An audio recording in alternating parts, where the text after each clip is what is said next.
All right, so moving on to important facts, textual evidence. So from what we know about a tied paragraph in English class, how many pieces of textual evidence do we want in a body paragraph? At least two. At least two. If not more. If not three. Yeah. So we want two or more. So when we say important facts and textual evidence, we're talking about sufficient evidence. And so you'll notice that at a 2 we have insufficient evidence. So it would maybe be one piece of textual evidence. And so in order to be proficient, we've got to have 2 or more. Now what's the difference between advanced and proficient in terms of textual evidence? I want to hear from somebody else. So looking at the language here, what's the difference between a 4 and a 3? Anybody else? I see Jesse, I see Samari. Anybody else? All I'm looking at is the language used in the rubric.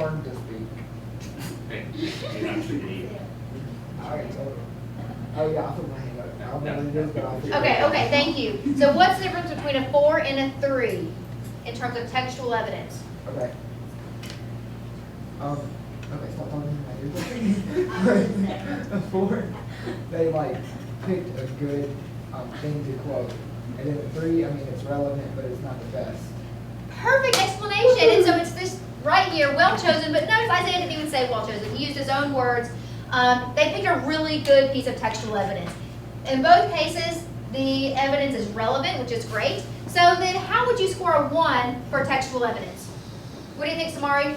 Just plain no textual evidence at all. No textual evidence at all. So you could write an essay about extreme temperatures and never incorporate textual evidence. So that would get you a 1 for sure. No textual evidence. Okay, discussion. How should discussion be a part of your essay? Where does that fit in the whole scheme of things? I'd like to hear from somebody else. Thank you, Samari. James? At the end? At the end of what? The essay. No, not at the very end of the essay, but you're close. Haley? Close to the end. Close to the end, but not exactly the end. Samari? Well, after, like, when you do the textual evidence, you put discussion. Perfect. So when you see tied, it does look like it's at the end, but remember that these two things go together. So Samari is exactly right. It goes after each piece of textual evidence. So we're going to have discussion after each I. But what else do we know about discussion? How much discussion do we really need after each I? For at least 2 or more. One sentence? No. No. Like 3 sentences. 2, 3. You know, 2 remember when I write tied, I like to do the D squared, right? Twice as much to say about it. So when we say thoroughly and accurately explain and elaborate on evidence, that thoroughly means that we have a lot of discussion for each piece of textual evidence. You with me? Sit all the way up. Okay. A 3 may not be quite as much discussion, but still adequately explaining and elaborating on each piece of evidence. So what's the difference then between our proficient discussion and that 2 and 1? What's lacking in discussion with a 2 or a 1? It's not giving the right. It's not talking about the right. Good, it's not talking about the right thing, and so we may see that the writer really doesn't understand what it is they're incorporating into their paper, so there may be a lack of understanding. Look for a key word in that 2. What else could be missing? Yeah, they only explain some of the evidence. So if they're not explaining every single fact or piece of textual evidence, it's not a good thing. And so you need to think about that. If you don't have something to say about a quote, about a fact that you've incorporated, then it shouldn't be in there at all. The only reason to pull something from someone else's work into your own is because you have something to say about it. But the only reason we pull it in is because we don't want to get a 1. Or because you don't want to get a 1. Good point. And so finally, with our ending, you will notice that the language matches the topic sentence. It needs to be effective at wrapping all of that up. It must be relevant. And then if it's not, if you don't have an ending or if it's irrelevant, you're gonna get that 1. What else do we need to say about any of this? I think we're ready. I think we're ready. So let's see what's next. Oh, look at this. So Miss Huddleston wrote this essay. I just asked for a model essay, and you know, she's still a student. She's still learning. So I think we're going to find that. Oh, we got to critique this. We're going to evaluate for sure. Why couldn't you I'm make gonna it say bigger? something. You get your own copy. This is just so that we can kind of be on the same page about it. Slightly nice stuff. What? It was my throat. Oh, the gas.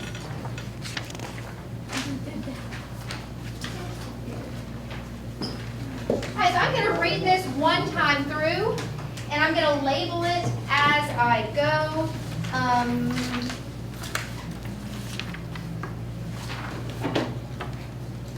So as I just glance at this, I notice that she does have an organizational structure. I would assume that she would make the first paragraph her introduction, and the second paragraph would be body paragraph 1, and body paragraph 2,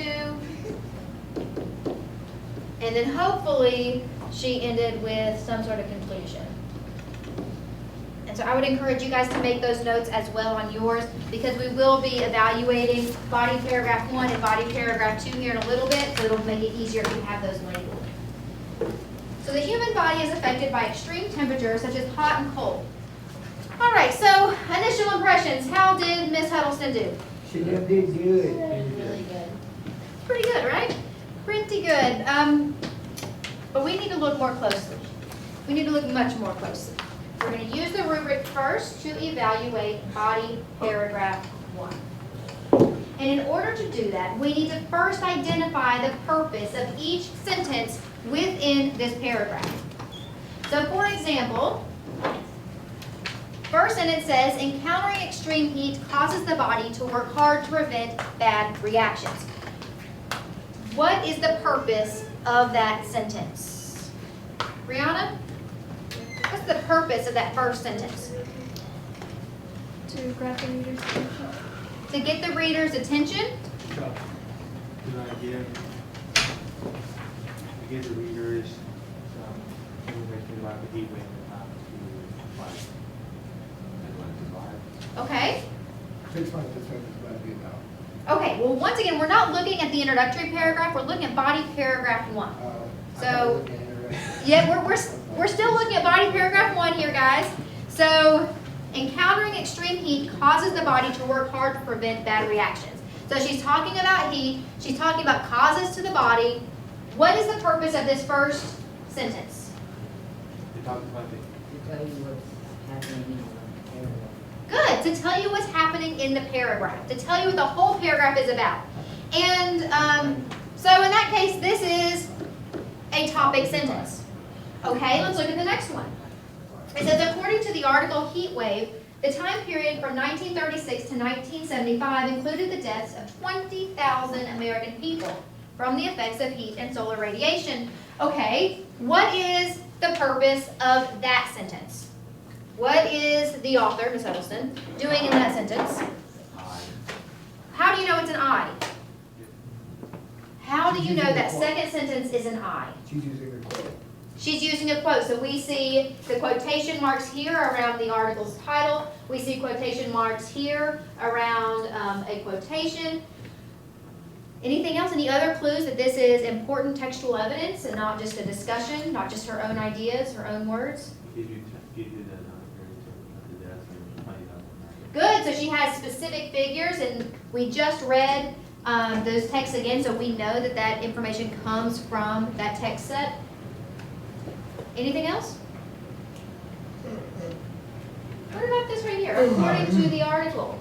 Oh, That's- according to the article. Yes, that's one of our frames on the tide wall, and I would encourage you guys to use that tide wall today. It will come in handy. And so there are several reasons why we know that this is an I. One is the sentence stem according to the article. The other, just like you guys said, is the quotation marks and those specific facts and figures that she pulled from the article. Okay? For example, in weather above 90 degrees and high relative humidity, the body is doing everything it can to maintain 98.6 degrees. I, how do you know? Good, what else? Textual evidence, we see the quotation marks, we see the specific figure, 98.6 degrees. Very good. The next sentence says, this is important because the human body tries sweating, panting, and increasing blood flow to combat the heat. D. D, okay, how do you know for sure? I heard somebody, this is important because, very good. And then we have, however, when the body is unable to shed the heat through these methods, the body's core temperature rises and heat-related illnesses can occur. What is the purpose of that one, Andrew? Would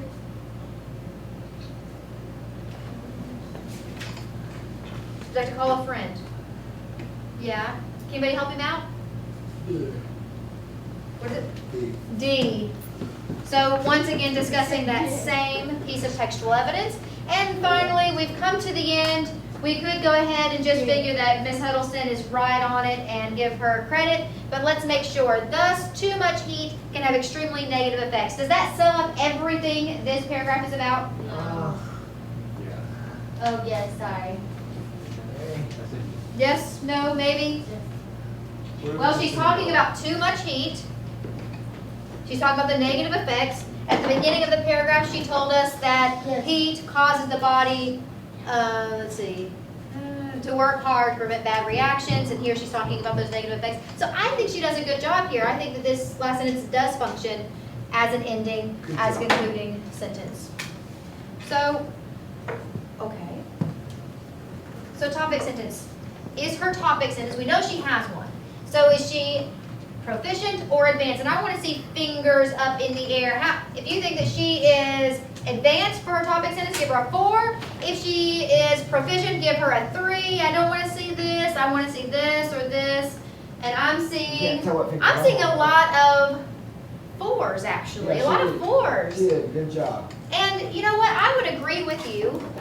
And I really like how Miss Huddleston doesn't just say something like, heat is bad. Heat bad.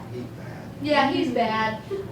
Which is true, but I don't know why heat is bad. But she tells me because of the effects on the body. And that goes back to the prompt. And so I feel like that's really effective. So I'm going to go with the 4. How about important facts and textual evidence? How many facts does she incorporate? 2. A lot. 2? Okay, and are those well chosen? Are those really good facts to incorporate, or do you think she could have done better choosing her facts to incorporate? Well chosen. Well chosen? Okay, so it sounds like another 4. What about the discussion? She had a lot. Let me see, 3s or 4s? 3s or 4s for discussion? Brayden, I want to see 3s or 4s. Cameron, you need to get your arms out of your sleeves, okay? Thanks. 3s or 4s? 4. And now tell me why you were giving her a 4 for discussion. Because she discusses a really important fact that leads to. That is the most perfect explanation I've ever heard, because she explains every important fact with at least 2 sentences of discussion. Yes, yes she does. Beautiful. And then finally her ending.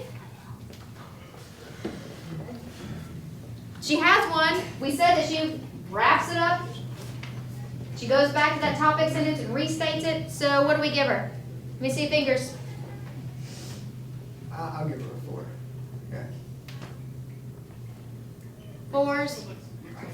I think, you know, I mean, it's really short. it is really So short. let's give her a And 3. one of the things that I like to see in an ending that's within a body, within a multi-paragraph essay, is really a transition into the next idea. So honestly, I might give her a 3, but we could argue that one. That's fine. No, She did I'm a on really your good job. side because she's been missing But class it's and really stuff. good on that one sentence, but it just stopped. So, you know what? Miss Huddleston she had a really strong start, but then in She just got tired of this it. last body paragraph, I think she got tired. I really do, because it just doesn't quite compare to the first body paragraph. So what I want you all to do is I want you to take a look at body paragraph 2, and I want you to go through those same steps where you label those TIDE for each sentence, but don't assume too much. Don't assume that just because she did a great job on the first paragraph, that she also did a great job on the second. So I want you to go through those same steps, but then I'm also going to have you evaluate in the same way that we did together. So you will notice in your Canvas module, evaluate body paragraph 2, there's a little survey in here for you to complete, and you're just scoring her in the same way that we did. So you can, I'm going to give you 10 minutes to read and label the paragraph and then score her. 10 minutes to work independently. All right, so let's take a look at the results. Can I submit? Yep. So topic sentence. It looks like, and I'm going to make it a little bit bigger so we can see it. It looks like most of you scored Miss Huddleston's topic sentence as a 2. Why? No, it was good. So let's read that. She says, extreme cold is also bad. So if you scored Miss Huddleston a 2, raise your hand. Okay, Nina, can you please tell me why you gave Miss Huddleston a 2 for her topic sentence? Because it's only 5 words. It's only 5 words. Good. Do you have something else to add? It was very, like, it didn't tell a lot about what we were going to read. Sure. So extreme cold is also bad. She might be talking about her utility bills and how much she has to pay to heat her house. Like, I don't know. So good point. She doesn't relate it back to the prompt. Let's move on. Let's now look at important textual evidence. Now, most of you felt like she was a 4 for textual evidence. Can you believe that? A 2 for topic sentence, but a 4 for textual evidence? Could that possibly be right? How many pieces of textual evidence did she have here? Raise your hand if you know. Raise your hand if you know. Only 2 of you can count the textual evidence? Come on. I don't know how to count. I'm all another talk. I know this is English. I felt like That's all. Wait. How many? 4. Where are we going? Still see the same hands. 2. Andrew, I'd like to hear from you. How many? So you found 2? You guys agree? I found like 3. You found 3. Like it's You need to go very harder. iffy. Okay, do we agree with Jesse? Were there 3 pieces of textual evidence? Yes. But I kind of, We might need to pull this back up to look. I will tell you, I see in the first line, Yeah, I as see explained 4. by the article, heat wave, only the cold of winter, blah, blah, blah, blah, blah. And then 4th line, as explained in winter storms, the deceptive killers, exposure to cold can cause frostbite. And then, if I look down to the second to last line, she says, hypothermia explains that when the body reacts to extreme cold, heart rate, brain activity, and breathing slow down. So I see 3. That's all Yeah, it is. that's So, what I thought. that's The good. last Even if there were one- only 2, that would still be okay, possibly, as long as she does cover that topic thoroughly. Yes? It's just like some of them she put very, it's just very sloppy, I think. I didn't give her that. You didn't give her a 4. So you felt like they were relevant and she had enough, it just, they weren't very well chosen. Okay, so maybe a 3. Yeah, I gave her a 3. Okay, I like that you're able to justify it. So let's go ahead and look now at the discussion. So it looks like we were between a 2 and a 3 on discussion as well. Let me ask you this. Did she discuss every piece of textual evidence? No. So automatically, can she be a 3? No. She has to be a 2 or a 1. Did she explain some of the evidence? Yeah. Yes, and so she's got to be a 2. That one was pretty straightforward, and so I'm happy to see that most of you got that. She's definitely a 2 for discussion. And then for her ending, can someone read the last sentence for me, Samari? Hypothermia explains that when the body reacts to extreme cold, heart rate, brain activity, and breathing slow. And do we see quotation marks? Yes, I do.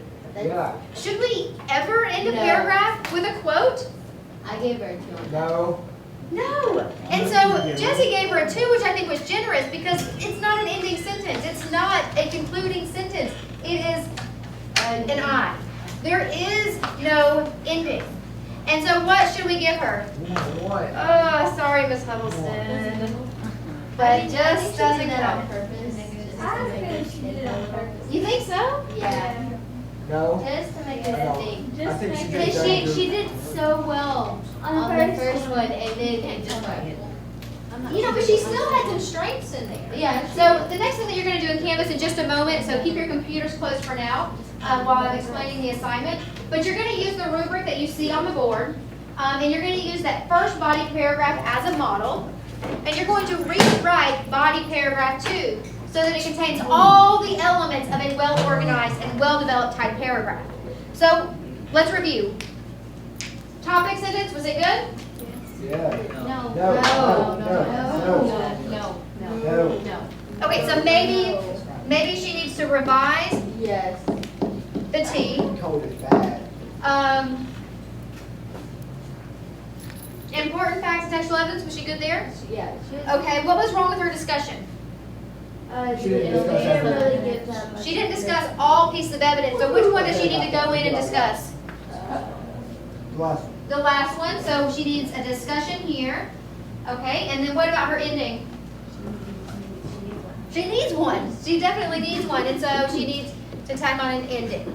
So what you guys can do, instead of having to retype this entire paragraph, is just copy and paste this into the text box on Canvas, and then you can just revise that first sentence and tack on the discussion and ending at the end.